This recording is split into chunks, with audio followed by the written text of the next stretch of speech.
Cheryl Fernando. If you've watched the movie Adiwiraku, you will know that it is based on my experiences in SMK Pinang Tunggal. I was a Teach for Malaysia fellow where I taught in a rural school for 3 years, and today I work with global school leaders as their country director. Initially, I thought I was going to go to KL, but I didn't. I was sent to a school in Kedah, a rural school in Kedah in the middle of the paddy fields and oil palm plantations, where I taught English for 3 years.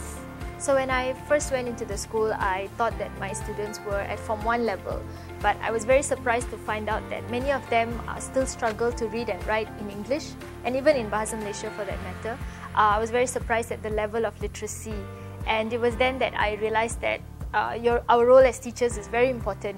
So me and the other Teach for Malaysia fellow, we came up with a lot of different lesson plans. We used a lot of songs and games, trying to get our students invested and excited about learning English. And in 2015, we entered the choral speaking competition. And I had no hopes for my students to win, nothing. I just wanted them to do their best. I wanted them to be confident, to stand up in front of a crowd and speak in English. And much to my surprise and the surprise of everyone else, they got 5th place in the competition, which is a huge deal for the school.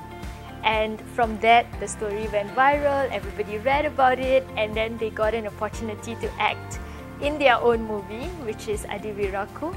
One of them today has a role in a hit TV series coming up soon.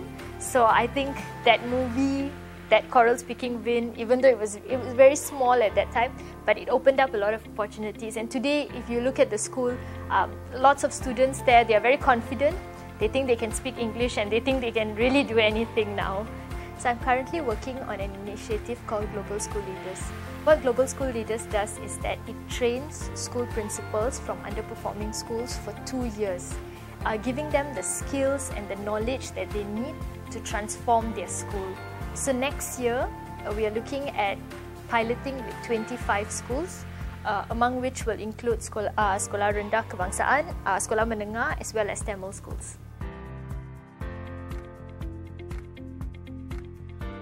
Something which we really need to focus on is volunteerism, but more than just one-off volunteering, like, okay, today I'm going to celebrate my birthday in an orphanage, and then finish, we take pictures and put it up on Facebook and you feel good about yourself. But I think more than that, we need to make sure that whatever we are doing is sustainable. So if you're going to really go to an orphanage, make sure you are teaching the kids there something important and not just going there to celebrate and then come off. Make sure you're doing it every other week, that you really see the difference. I think that is very important. And it's not easy. It's not easy to commit your time to tell yourself that, okay, every Saturday at 10 o'clock, I'm going to teach these kids. I know it's not easy because I struggle to do that as well. But, and we struggle to find volunteers to come and help us every Saturday. But I think that's a commitment. And if you're a young person, for you to take up that commitment, that's going to be a very important skill, a very important thing that you learn in your life.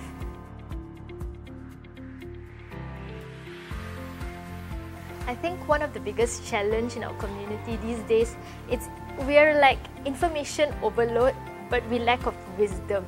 So we have all this information at our fingertips. We know, and everyone is very good at commenting. So if something happens, everyone suddenly becomes a doctor, everyone suddenly becomes a psychologist. You know, we're very good at that. We're very good at giving our opinions on social media. But we have so little people who are actually out there doing. So we have a lot of people talking, but we have not many people doing. So I think that has become one of the biggest issues that we are facing these days. It's very easy to comment. It's very easy to say, if only we should be doing this, we should be doing that. But who is this we that we talk about? Is it going to be you? So I see the Malaysian Indian Blueprint as a something very progressive, a step forward for the Indian community in terms that it lines out what are our aspirations and what we want to achieve, what kind of community we want to be. So my hope is that everyone comes together to not just support the blueprint, per se, but actually look at it to understand it and to see what are the steps you can take as an individual to contribute towards the betterment of the community. I think it's time that we not really point fingers or or it's actually your responsibility. It's our responsibility, I think, as members of this community, to contribute, to pull our resources, to pull our knowledge, and to see how we can help improve our schools, our community at large, and everything that is going on in the country and within the community.